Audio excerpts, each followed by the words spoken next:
ग्रह नक्षत्र वास्तु.com पर मैं आरवी आप सबका स्वागत करता हूं दोस्तों जैसे कि आप सब जानते हैं पुरुषोत्तम मास का मास चल रहा है और पुरुषोत्तम मास श्रृंखला में आज हम बात करेंगे 18वें अध्याय की कथा को आगे बढ़ाते हुए शुरुआत करिए, प्रारंभ करिए।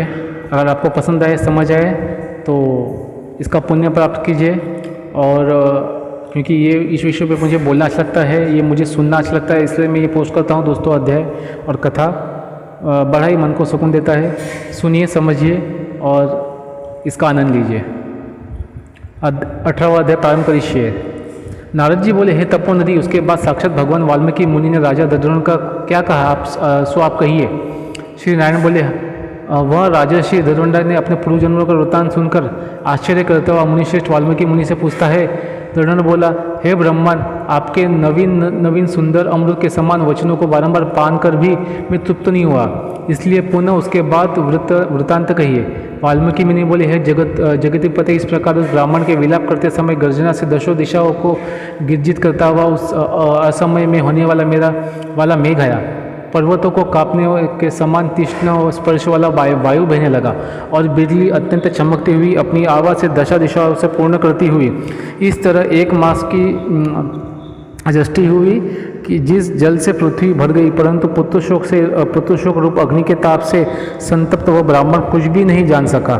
न तो जलपान किया, न ही भोजन किया, केवल हे पुत्र इस प्रकार कहकर विलाप करते हुए ब्राह्मण का उस समय जो मास व्यतीत हुआ वह श्री कृष्ण चंद्र का प्रिय पुरुषोत्तम मास था। सोना जानते हुए उस ब्राह्मण को पुरुषोत्तम मास का सेवन ही हो गया। उस पुरुषोत्तम मास के सेवन से अत्यंत प्रसन्न नूतन मेघ के समान श्याम वर्ण वनमाला है भूषित हरि भगवान स्वयं प्रकट हुए। जगत के नाथ हरि भगवान के प्रकट होने पर मेघ समूह गायब हो गया। बाद उस ब्राह्मण ने पुरुषोत्तम श्री कृष्ण को देखा। दर्शन होने के साथ ही गोद में लिए हुए पुत्र को शरीर को जमीन पर रखकर स्थिर सही ब्राह्मण श्री कृष्ण भगवान को दंडवत नमस्कार करता हुआ हाथ जोड़कर श्री कृष्ण भगवान के सामने खड़ा होकर श्री कृष्ण भगवान के सामने भगवान ही हमारे रक्षक हो ऐसा विचार करता हुआ भगवान भी पुरुषोत्तम की सेवा प्रसन्न को अमृत की रुष्टि करने वाली अत्यंत मधुरवाणी से बोले। श्री हरि भगवान से बोले, भो सुदेव, तुम धन्य हो। इस समय आप भाग्यवान हो। तुम्हारे भाग्य के वर्णन करने में त्रैलोक्य में कौन समर्थ है। हे वत्स, हे तपोधन, जो तुम्हारा होने वाला है उसको हम कहेंगे, तुम सुनो। हे ब्राह्मण, 12,000 वर्ष की आयु वाले पुत्र तुमको होगा। इसके बाद तुमको पुत्र से होने वाले सुख में संदेह नहीं है। हे द्वजी जातम, प्रसन्न मन से मैं यह पुत्र तुमको दिया है। हमारे प्रसाद से होने वाले तुम्हारे पुत्र सुख को देखकर हे द्विजोतम, देवता गंधर्व मनुष्य लोग पुत्र सुख की इच्छा करने वाले होंगे। इस विषय में तुमसे प्राचीन इतिहास मैं कहूँगा।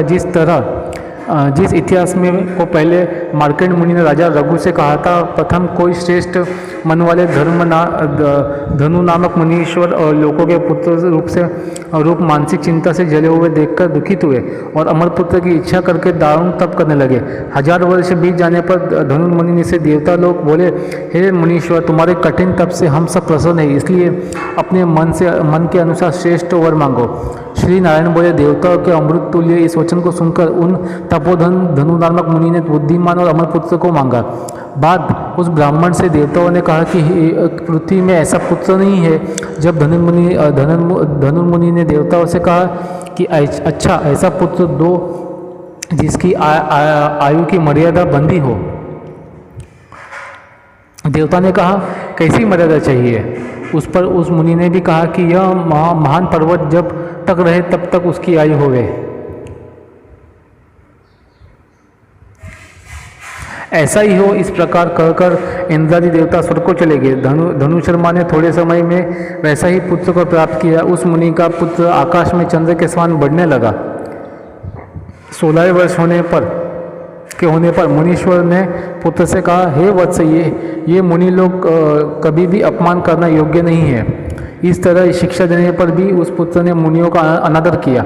आयु के मर्यादा के बल से उन्मत्त होकर ब्राह्मणों का अपमान किया। किसी समय पर परम क्रोधी महिषी नामक मुनि ने विधि से शुभ फल देने वाले शालिग्राम शिला का पूजन किया। उसी समय उस बालक ने वहां आकर शालिग्राम की शिला को जल्दी से लेकर अपनी चंचलता के कारण हंसता हुआ पूर्ण जल वाले कूप में छोड़ गया। बाद क्रोध से युक्त दूसरे कालरुद्र के समान महर्षि मुनि ने उस धनु मुनि के पुत्र को श्राप दिया और कि यह अभी मर जाए, परंतु उस मृत हुए न देखकर मन में मृत्यु के कारण को ध्यान दिया। देवता ने इस धनुष के पुत्र को नियमित आयु वाला बनाया है। इस तरह चिंता करते हुए महर्षि मुनि ने लंबी सांस ली, जिससे कोई कोटि महिष पैदा हो गया है, और उन महिषों ने पर्वतों को टुकड़ा टुकड़ा कर दिया। उसी समय मुनि का अत्यंत दुर्मट लड़का मर गया। धनुशर्मा ने अत्यंत दुख से बार बार विलाप किया। बाद उनके अनेक प्रकार विलाप कर पुत्र के शरीर को लेकर पुत्र के दुख से अत्यंत पीड़ित हो चिंता की अग्नि में प्रवेश किया। इस प्रकार हठ से पुत्र प्राप्त करने वाले का कहीं भी सुखी नहीं हो पाते हैं। हे तपोधन, गरुड़ जी ने यह जो पुत्र दिया है, इससे संसार में तुम प्रशंसनीय पुत्रवान होगे। हे अनगा, मैंने प्रसन्न होकर पुरुषोत्तम के महात्म्य से इस पुत्र को चिरस्थायी किया है। यह तुमको सुख देने वाला हो। पुत्र के साथ सर्वदा गृहस्थ स्तंभ के सुख के भोगने के बाद तुम ब्रह्मलोक को जाओगे। वहाँ उत्तम सुख देवताओं के वर्ष से 1000 वर्ष पर्यंत भोगकर पृथ्वी पर वापस आओगे। हे द्विजोतम, यहाँ तुम चक्रवर्ती राजा होगे। ददवंत नाम से प्रसिद्ध तथा सेना सवारी से युक्त हो 10,000 वर्ष पर्यंत पृथ्वी के राजा का सुख भोगोगे। इंद्र के पद से अधिक अखंड बल और ऐश्वर्य होगा। उस समय यह गौतमी स्त्री पत्राणी होगी, नित्य प्रति सेवा में तत्पर और गुण सुंदर नाम वाली होगी। राजनीति विशारद तुमको 4 पुत्र होंगे और सुंदर मुख वाली महाभागा सुशीला नाम की कन्या होगी।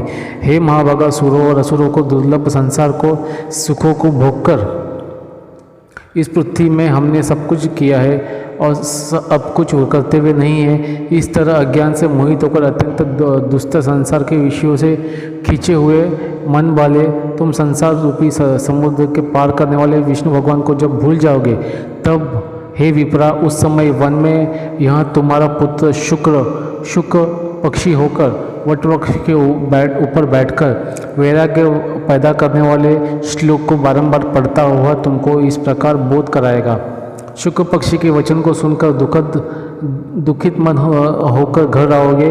बाद संसार के विषय सुखों को छोड़कर चिंता रूपी समुद्र में मग्न हे बसुरा, तुमको वाल्मीकि मुनि आकर ज्ञान कराएंगे।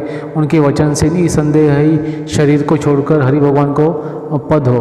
दोनों स्त्री पुरुष तुम जियोगे, जो कि पद आवागमन से रहित कहा गया है। इस प्रकार महाविष्णु के कहने पर ब्राह्मण बालक उठ खड़ा हुआ। वे दोनों स्त्री पुरुष पुत्र को उठा हुआ देखकर अत्यंत आनंदित हो गए। सब देवता लोग भी संतुष्ट होकर पुष्पों की वर्षा करने लगे। शुक्रदेव ने भी श्रीहरि को और माता पिता को प्रणाम किया और ब्राह्मण के पुत्र के साथ देखकर गरुड़ जी भी अत्यंत प्रसन्न हुए। उस समय चकित होकर ब्राह्मण ने श्रीहरि भगवान नमस्कार किया। हाथ जोड़कर जगदीश्वर से बोले, हृदय में होने वाले संदेह को दूर करने ले लिए हुए हर्ष के कारण गदगद वचन से बोला, हे हरि, मैंने 4000 वर्ष पर्यंत लगातार अत्यंत दुष्कर तप किया है। उस समय मेरे को आपने वहाँ आकर जो कठोर वचन कहा है, हे वत्स, तुमसे अच्छी तरह देखा है। उस समय तुमको निश्चय पुत्र नहीं है। हे हरे, उस वचन का उल्लंघन कर मेरे मूत्र पुत्र को जीवित करने का कारण क्या है, सो आप कहिए। इति श्री ब्रह्मद नारायण पुराण पुरुषोत्तम मास महात्म्य श्री नारायण संवादे सुदेव पुत्र जीवन नामाष्टादशोध्याय संपूर्ण करिष्ये। दोस्तों, यहाँ पर 18वां अध्याय समाप्त होता है। जाने कुछ भूल चुका तो माफ़ कर देना। और अगले अध्याय में 19वें अध्याय में मैं आपको कथा अध्याय आगे बताऊंगा। चैनल को सब्सक्राइब करना, शेयर करना, लाइक करना और आप भी पुण्य लेकर सहभागी होइए। ग्रंथस्वरूप.com का उद्देश्य यही है कि जो भी ज्ञान हमारे पास पुस्तकों का है वो आपके सामने रखना है समक्ष। जय श्री राम। ओम पुरुषोत्तम देवाय नमः। ओम नमो भगवते वासुदेवाय नमः। ओम नमो